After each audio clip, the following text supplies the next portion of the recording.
सहनावतु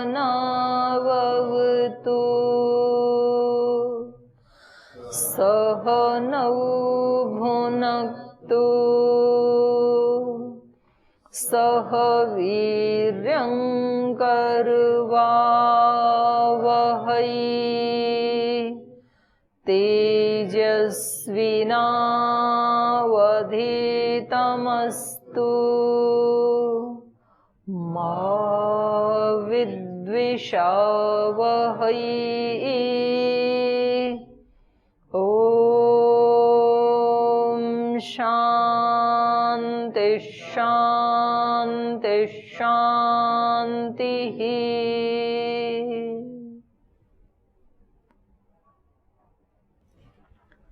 तो यहाँ कल जो पाठ चल रहा था वो ब्रह्म की सर्वव्यापकता के बारे में बता रहे थे ऋषि हमें कि ईश्वर कहाँ है, उसको कहाँ ढूंढें। तो उन्होंने बताया था कि भूतम अनंतम अपारम विज्ञान घन एव एतेभ्य भूतेभ्य समुत्थाय तानि एव अनुविनश्यति। इन सारे चराचर जगत को, भूतों को बना करके पहले इनसे अलग रखा अपने आप को, इनको बनाया, इनका निर्माण किया और फिर इन भूतों से उठ करके पुनः भूतों में ही प्रविष्ट हो गया। तो उसका दर्शन करना है तो कहाँ करें? सबसे पहले अपने शरीर से शुरू करके फिर जितने भी शरीर हैं, जड़ या चेतन, चेतन शरीर मनुष्यों के, पशुओं के, पक्षियों के, सरीसृप के, जंगल वाले प्राणी, फिर पालतू प्राणी, तो ऐसे जितने भी शरीर हैं। फिर जड़ शरीर कौन से हैं? पृथ्वी का एक शरीर है, सूर्य का एक शरीर है, चंद्र का शरीर है, वायु का शरीर है, वायवीय शरीर, अग्नि का शरीर है। इन सारे, इन सब में वही समाया हुआ है। तो जैसे एक नमक की डली को पानी में डालें तो वो पानी में विलीन हो जाती है और अब उसको निकाला नहीं जा सकता है, उसको पानी में से बाहर नहीं किया जा सकता है। अब जहां से भी आप पानी को चखेंगे, दाएं बाएं ऊपर नीचे, वो लवण युक्त ही उसका टेस्ट आता है। ऐसे ही ये ईश्वर इस सारे चराचर जगत में खसाखस भरा हुआ है, पूर्ण व्याप्त है वो, इसलिए उसको विष्णु कहते हैं, विसर्ग व्याप्त। सब जगह एक एक कण कण में व्याप्त है। तो ये कल हमें बता रहे थे। तो कल वाले पाठ से आपका कोई प्रश्न है तो पहले पूछ सकते हैं, फिर आगे चलते हैं। प्रणाम देवी। यहाँ पर पिछले अध्याय में बताए थे कि वेद जो है, वाग जो है वेदों का आधार है, ऐसा कहा गया है। और हम सुनते हैं कि जो चारों वेदों का सार है, शुद्ध कर्म, शुद्ध उपासना और शुद्ध ज्ञान है, ऐसा हम सुनते हैं। तो वहाँ पर क्या वहाँ तो समझ में आ गया, लेकिन यहाँ पर आधार, वेदों का आधार जो है वाग है, ऐसा कह रहे हैं। तो इस पर हम क्या समझें? इस पे ये समझो कि वाणी जब तक अभिव्यक्त नहीं करेगी तो तब तक क्या पता कि आपको वेदों का ज्ञान है। तो वाणी बड़ी हुई ना, आपके शब्द से भी, जो शब्द ज्ञान है उससे भी बड़ी वाणी है।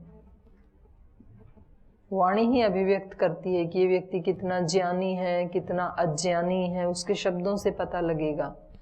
कोई व्यक्ति कितना सभ्य है या असभ्य है, कितना विनम्र है या कितना उद्दंड है, तो सारा अंदर का उसका संस्कार, उसके कर्म, उसके ज्ञान को अभिव्यक्त करने वाली वाणी ही तो है।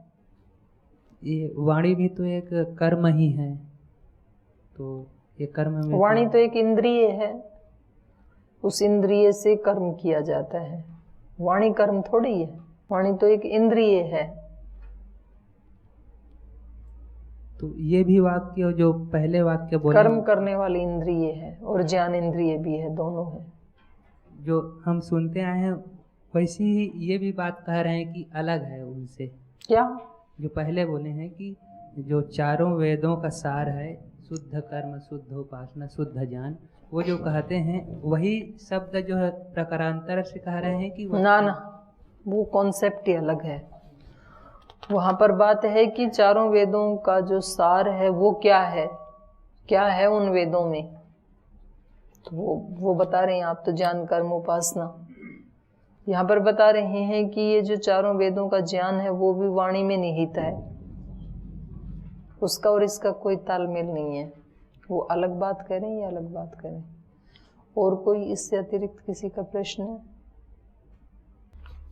प्रणाम जी। दीदी जी,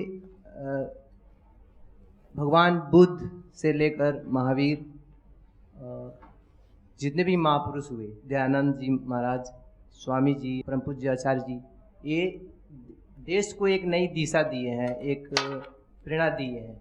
वैसे ही याज्ञवल्क जी अपने पत्नियों को छोड़ करके समाज को क्या इन्फॉर्मेशन देना चाहते हैं? मतलब इस तरह से तो इम्बैलेंस हमको लग रहा है कि होगा। इम्बैलेंस कैसे हुआ भाई? तो रिजल्ट होना चाहिए ना। रिजल्ट तो है, ये तो हमारी चतुर्वर्ण आश्रम की व्यवस्था है, उससे पहले ही चली हुई जी, कि पहले ब्रह्मचर्य आश्रम, फिर गृहस्थ, फिर वानप्रस्थ, फिर संन्यास, तो उसी का ही तो निर्वहन कर रहे हैं याज्ञवल्क्य ऋषि। तो यही मैसेज देना चाह रहे हैं कि सबको ऐसे ही चलना चाहिए, वर्णाश्रम व्यवस्था का निर्वहन करना चाहिए, केवल वहीं नहीं रहना चाहिए। तो आप कह रहे हो तो इम्बैलेंस कर रहे हैं। इम्बैलेंस का बैलेंस कर रहे हैं। ये तो इस तरह से इम्बैलेंस तो आज हो रहा है। जो बुजुर्ग हैं, जिनके बच्चे शादीशुदा हो गए, बच्चों के भी बच्चे हो गए, तो भी वो घर से निकलते ही नहीं है, तो वो बेचारे कब राज करेंगे? जो अभी गृहस्थ बने हैं उनको भी तो थोड़ा टाइम मिलना चाहिए, 10-15 साल का तो कम से कम। तो ये तो बैलेंस है। वो बाहर जाएंगे तो उनको ज्यादा सम्मान मिलेगा, उनका ज्ञान भी बढ़ेगा।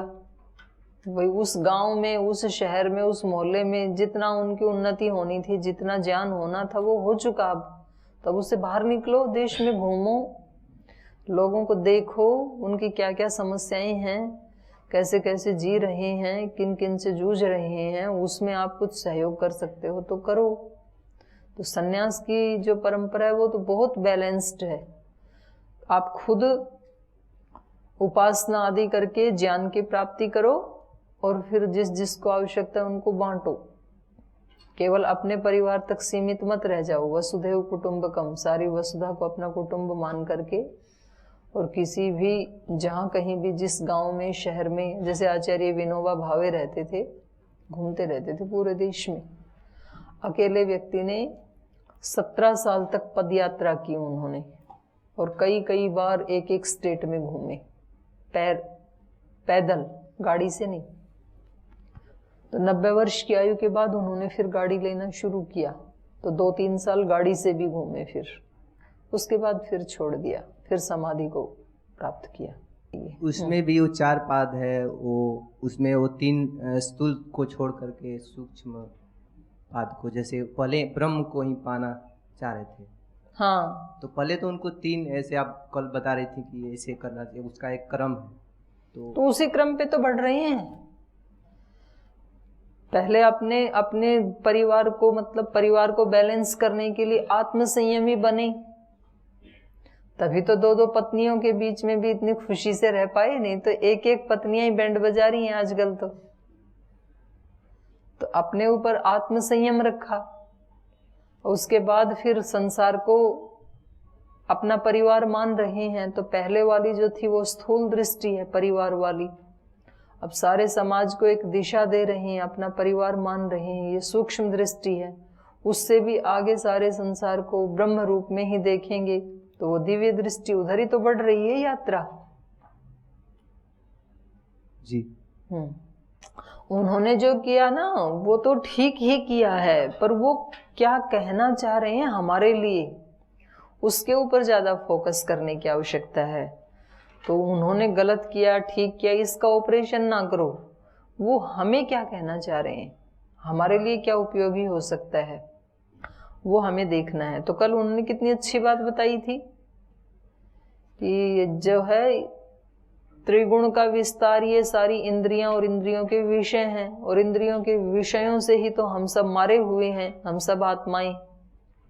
तो विषयों को कंट्रोल करना है तो पहले इंद्रियों को कंट्रोल करो, और इंद्रियों को कंट्रोल करना है तो पहले आत्म संयमी बनो, अपनी आत्मा पे कंट्रोल रखो, क्योंकि इंद्रियां तो बेचारी वही करती हैं जो आत्मा करवाता है। तो ये आत्मा ही कमजोर हो चुका है, वीक हो चुका है, इसलिए आत्मबल को बढ़ाओ। आत्मबल जब बढ़ेगा तो फिर मनोबल और इंद्रिय बल भी बढ़ेगा, शरीर बल भी बढ़ेगा, और जिसकी इंद्रियां प्रबल हैं और उसके वश में हैं तो वो व्यक्ति संसार को जीत सकता है। सब प्रकार के सुख उसी के ही कंट्रोल में हो सकते हैं। तो ये कितना बड़ा हमारे को इन्होंने एक दर्शन दे दिया है, एक कितना बड़ा ज्ञान दिशा दे दी है पूरे समाज को। आप कह रहे हो कि समाज में क्या कंट्रीब्यूशन है, बताओ, ये तो हद हो गई। ये तो ऐसी बात हो गई जैसे स्वामी जी 2-4 दिन पहले हरिद्वार गए तो हरिद्वार के प्रेस वाले पूछ रहे, बोले जी आपने हरिद्वार के लिए क्या किया? अरे भाई तेरी आंखें बंद हैं कि खुली हैं? जो कुछ हो रहा है वो हरिद्वार में ही तो हो रहा है। तो हरिद्वार के लिए अलग से और क्या करना है? हरिद्वार कहाँ है? तो आप कह रहे हो कि उन्होंने समाज के लिए क्या किया घर छोड़ के? तो समाज को इतनी बड़ा ज्ञान, इतनी बड़ी दिशा दे दी और खुद उसको फॉलो कर रहे हैं। ऐसे नहीं है ये केवल शब्द बोल रहे हैं, कहीं से सुन लिया होगा, इधर उधर से, यूट्यूब से ले लिया होगा, कहीं गूगल से ढूंढ लिया होगा और ऐसे बता दिया होगा अपने पता। ऐसा नहीं, उसको पहले खुद रियलाइज किया है। अभी तो वो इससे भी ऊपर ये ज्ञान तो हो चुका है उनको घर में रहते हुए। तो कैसा गृहस्थ जीवन रहा होगा सोच सकते हो आप? गृहस्थियों का जीवन होता है कभी ऐसे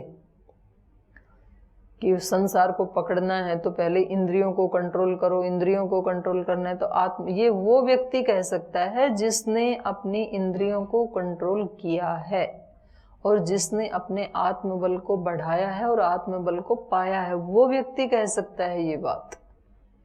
अब उससे आगे की जो यात्रा है वो तो ब्रह्मलीन हो जाने की यात्रा है। तो ये कोई छोटी स्थिति नहीं है, बहुत ऊंची स्थिति है ये याज्ञवल्क्य ऋषि की। और किसकी पत्नियां सुनेंगी ऐसा उपदेश? पत्नी तो अपने पति का बिल्कुल नहीं सुनेगी, दूसरे वाली तो बेशक कोई सुन ले, क्योंकि वो तो आदी हो जाती है, क्योंकि उसको पता है सारा। ये वही सुन पाएगी जो मतलब गृहस्थ आश्रम में रहते हुए भी गुरु शिष्य भाव में रहे होंगे, नहीं तो ऐसे थोड़ी सुनेगी, झगड़ा हो जाएगा घर में। आप उसका थोड़ा विजुअलाइजेशन करके देखो, समाज की स्थिति आज क्या है और इस स्थिति को विजुअलाइज करो, ये कैसी स्थिति है। इस प्रकार की चर्चा करना तो ये क्या दर्शित कर रहा है? ये तो ऐसे दर्शित कर रहा है जैसे कोई गुरु शिष्य बैठे हैं। तो कैसी मनोदशा रही होगी गृहस्थाश्रम में रहते हुए पति पत्नी की। तो ये बहुत बड़ा हमारे लिए मैसेज है। आगे चलिए।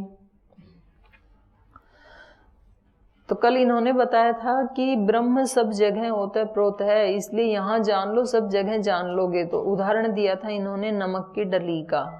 अब इसको सुन करके साहोवाच मैत्रेयी अत्रैव माँ भगवान अमुमोहन न प्रेत्य संज्ञा अस्ति इति स होवाच याज्ञवल्क्य न वा अरे अहम मोहम प्रवेमी अलम वा अरे इदम विज्ञानाय। तो कल इन्होंने एक बात कही थी अंत में कि न प्रेत्य संज्ञा अस्ति इति अरे ब्रवीमी इति होवाच याज्ञवल्क्य।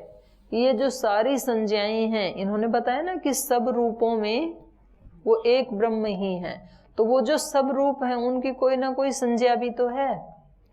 तो हम मनुष्यों की भी संज्ञाएं हैं, ये राम है, ये श्याम है, ये घनश्याम है, ये कृष्ण है, ऐसे संज्ञाएं हैं।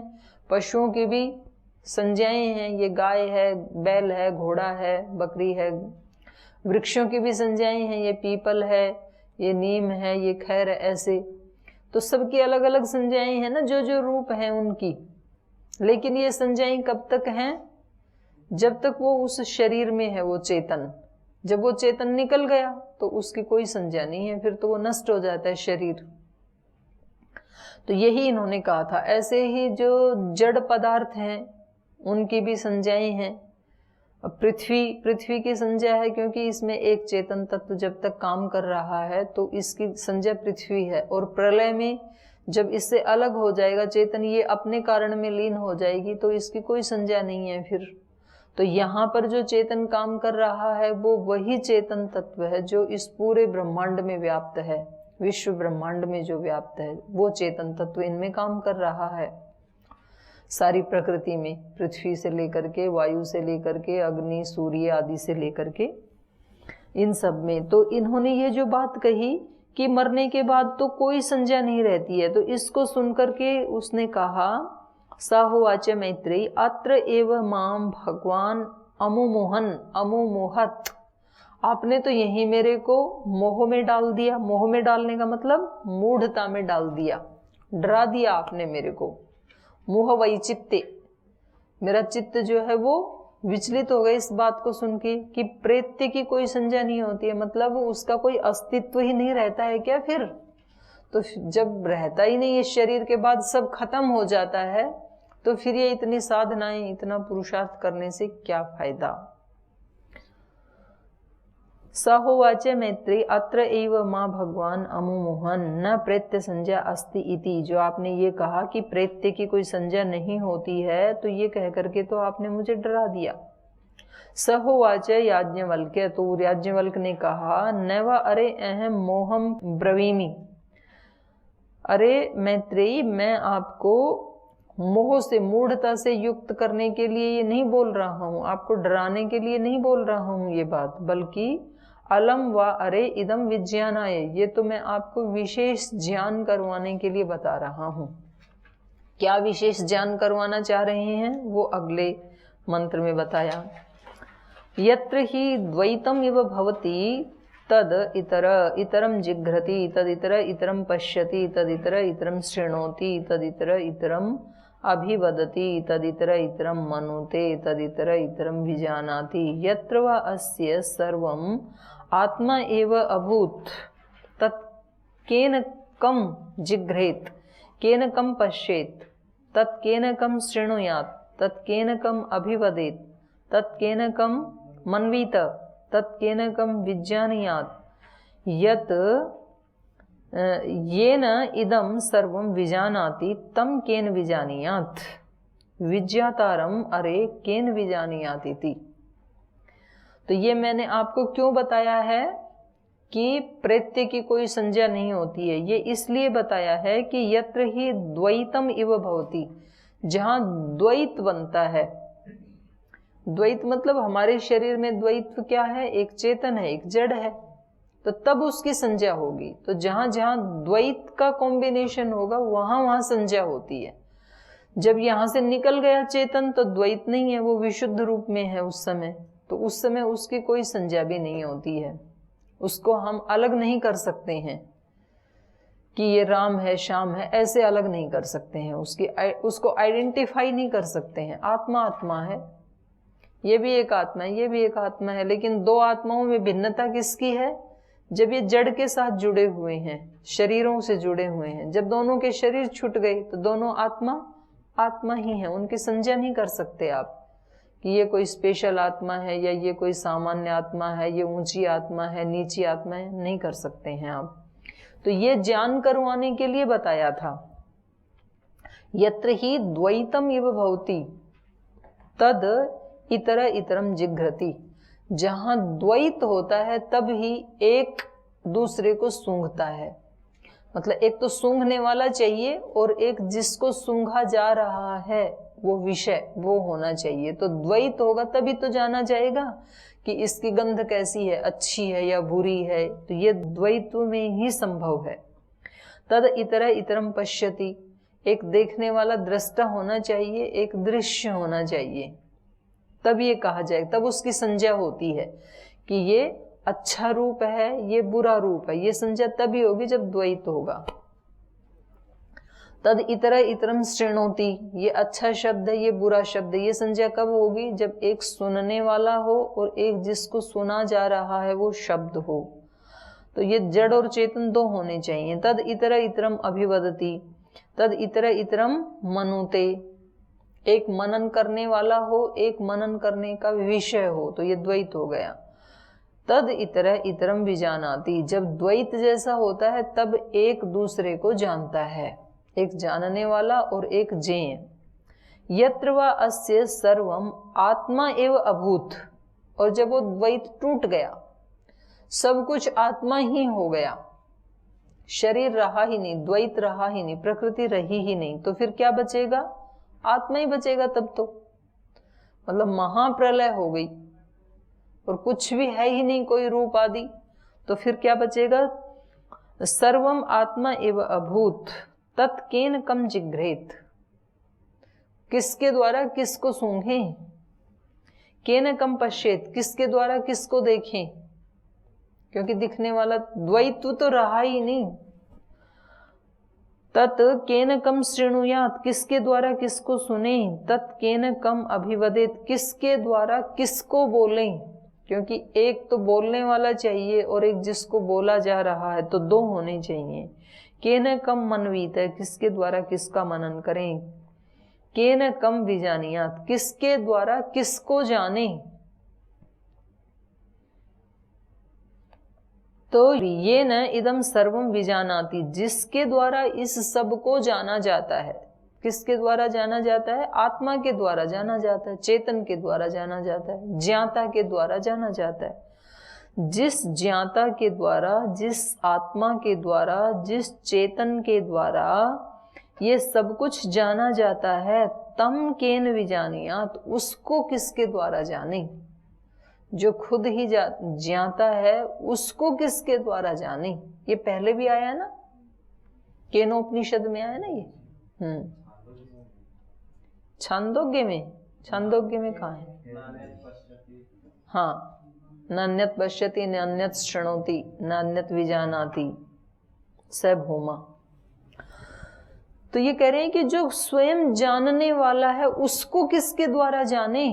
आंख को, रूप को, इनको तो सब किसके द्वारा किसी दूसरे को जाना जाएगा। जैसे आंख के द्वारा जो जानता है वो रूप को जानता है, उनकी संज्ञाएं होती हैं कि ये राम है, श्याम है, अच्छा है, बुरा है, सुंदर है, कुरूप है, फूलों का रूप ऐसा है, ये सब इंद्रिय के द्वारा और आत्मा जान रहा है। लेकिन जो ये जान रहा है और जिसके द्वारा जान रहा है उसको किससे जाने?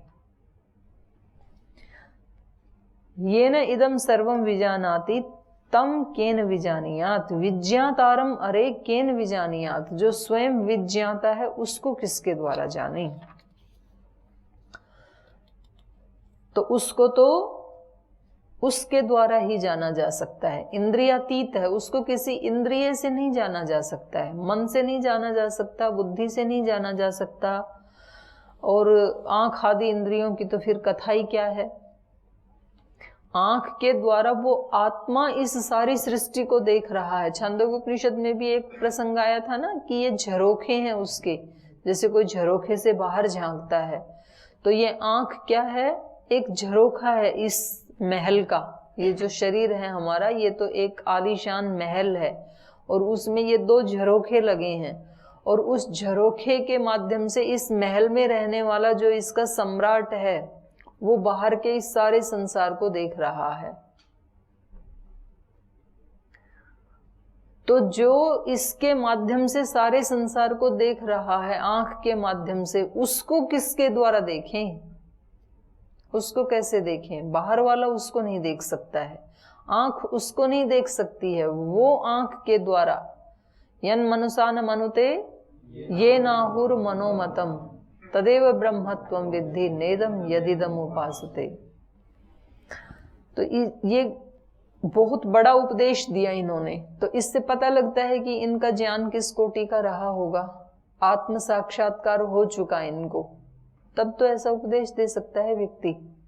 क्योंकि इनके सामने कोई उपनिषद तो थी नहीं कि हमारी तरह उपनिषद में पढ़ के उसको सुना रहे थे, ऐसा नहीं है।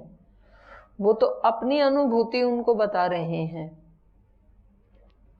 तो ये कौन सी विद्या है जिसके द्वारा इन्होंने इतना ज्ञान प्राप्त किया? तो इसका अगले उसमें 5वें ब्राह्मण में वर्णन कर रहे हैं। इसको उपनिषदों में मधु विद्या कहा है या ब्रह्म विद्या कहा है। तो आगे चलिए। इयं पृथ्वी सर्वेषां भूतानां मधुः, अस्यै पृथिव्यै सर्वाणि भूतानि मधुः, यश्च अयम् अस्यां पृथिव्याम तेजोमय अमृतमय पुरुष यश्च अयम अध्यात्मम शारीरः तेजोमयो अमृतमय पुरुषः अयम एव स यो अयम आत्मा इदम अमृतम इदम ब्रह्म इदम सर्वम। तो ये सारी पृथ्वी क्या है? इयम पृथ्वी सर्वेषां भूतानां मधु। जितने भी प्राणी हैं उन सब को ये पृथ्वी कैसे लगती है? मधु जैसे प्रिय लगती है। मधु प्रिय होता है ना, ऐसे ये पृथ्वी। क्यों है ये पृथ्वी सबको प्रिय?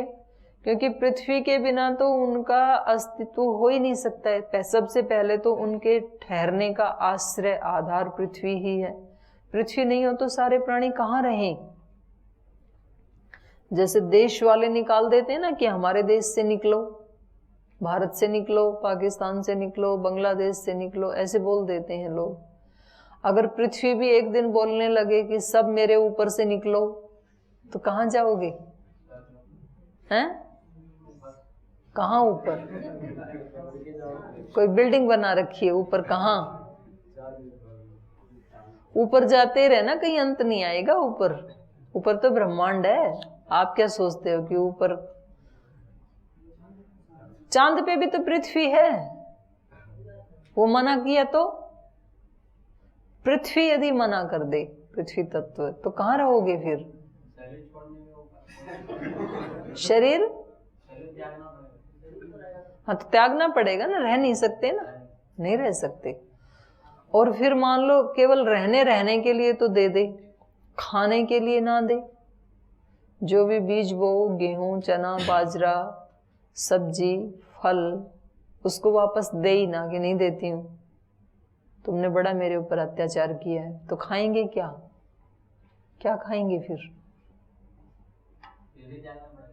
हैं?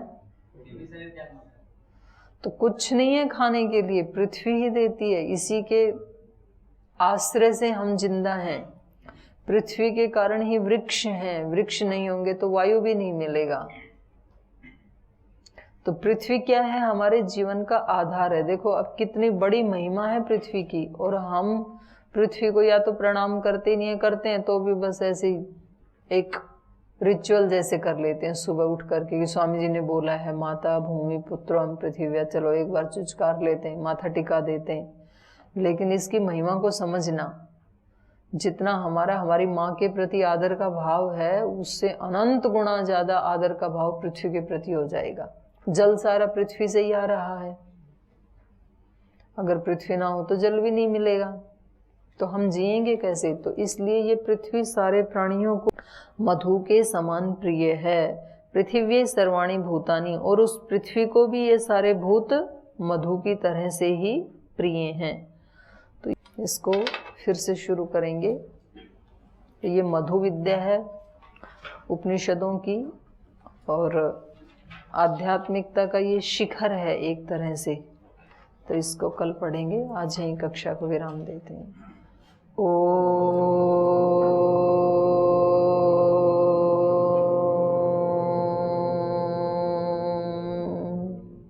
शांति शांति शांति। श्री गुरुभ्यो नमः।